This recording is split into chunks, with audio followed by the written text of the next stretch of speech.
मेरे तीसरे कार्यकाल की शुरुआत और शुरुआत में ही ऑस्ट्रिया आने का अवसर मिला। 41 साल के बाद किसी भारतीय प्रधानमंत्री ने ऑस्ट्रिया का दौरा किया है। प्रधानमंत्री नरेंद्र मोदी का ऑस्ट्रिया में भी जलवा दिखा। रूस के बाद वो सीधे ऑस्ट्रिया पहुंचे थे। कहते हैं कि 41 साल पहले यानी 1983 में प्रधानमंत्री इंदिरा गांधी ऑस्ट्रिया गई थी। इसके बाद भारत का कोई भी प्रधानमंत्री ऑस्ट्रिया नहीं गया। खास बात यह कि पीएम मोदी ऐसे समय में ऑस्ट्रिया गए हैं जब भारत और ऑस्ट्रिया अपने राजनयिक संबंधों की 75वीं वर्षगांठ मना रहा है। पीएम मोदी का ऑस्ट्रिया दौरा कई मायने में बहुत ही महत्वपूर्ण है। ऑस्ट्रिया की राजधानी वियना में पीएम मोदी का गर्मजोशी से स्वागत हुआ। दोनों देश के उच्च स्तरीय प्रतिनिधिमंडल के बीच द्विपक्षीय वार्तालाप भी हुआ। सबसे अहम बात यह कि ऑस्ट्रिया में भी पीएम मोदी का जलवा दिखा।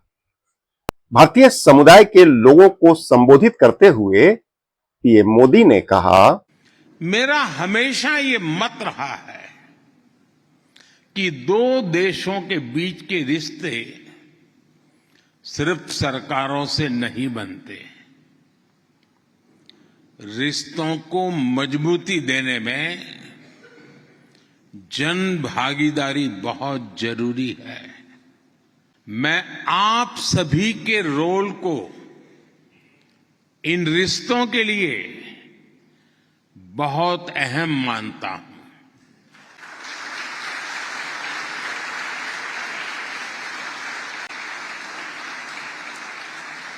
आपने दशकों पहले मोसार्ट और स्ट्रूदल्स की धरती को अपना बना लिया, लेकिन मातृभूमि का संगीत और स्वाद आज भी आपके दिल में बसा है।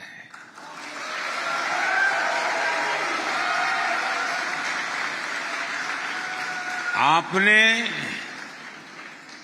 वियना की सड़कों में ग्रात्स, लिंस, इंसब्रुक, साल्जबर्ग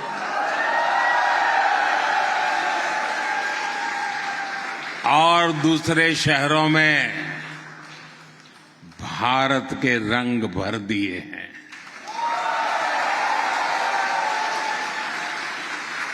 आप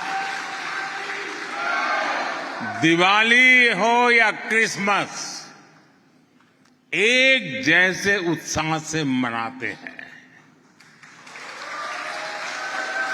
आप तोरते और लड्डू दोनों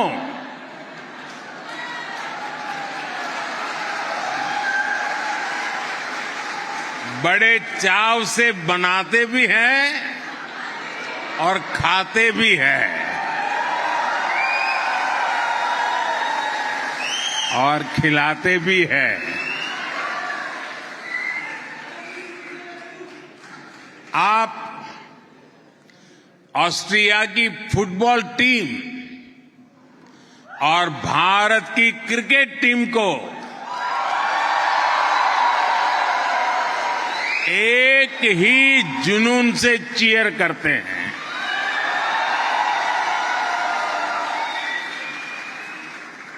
आप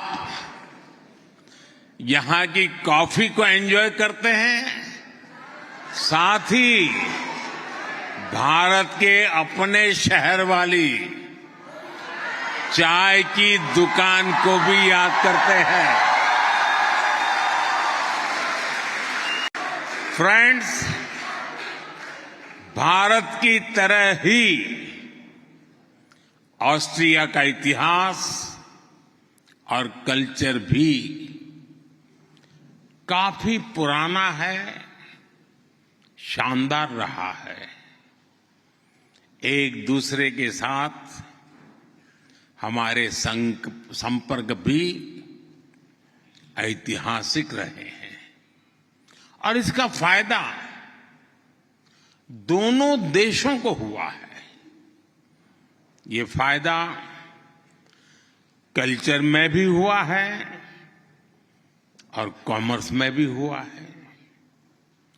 करीब 200 साल पहले ही वियना की यूनिवर्सिटी में संस्कृत की पढ़ाई शुरू हो गई थी।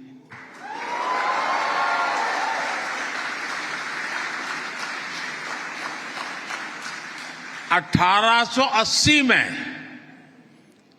1880 में इंडोलॉजी के लिए एक इंडिपेंडेंट चेयर की स्थापना से इसे और ऊंचाई मिली। आज मुझे यहां कुछ जाने माने इंडोलॉजिस्ट से मिलने का अवसर भी मिला। उनकी बातों से साफ झलक रहा था कि भारत को लेकर उनकी रुचि बहुत ज्यादा है। भारत के अनेक महान लोगों ने भी ऑस्ट्रिया से बहुत प्यार पाया है। वियना ने रविंद्रनाथ टैगोर और नेताजी सुभाष जैसे हमारे अनेक महान व्यक्तित्वों की मेजबानी की है और गांधी जी की शिष्या मीराबेन का अंतिम समय वियना में ही बीता है।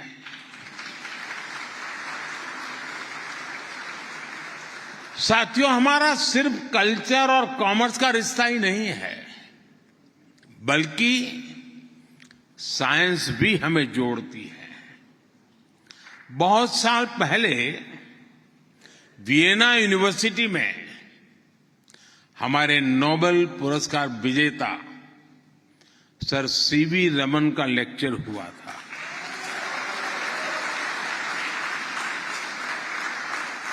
आज मुझे नोबेल पुरस्कार विजेता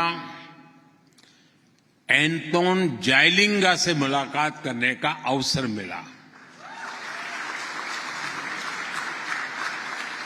इन दोनों महान वैज्ञानिकों को क्वांटम ने कनेक्ट किया है। क्वांटम कंप्यूटिंग पर एंटोन जाइलिंगा, उनका काम दुनिया को प्रेरित और प्रोत्साहित करता है।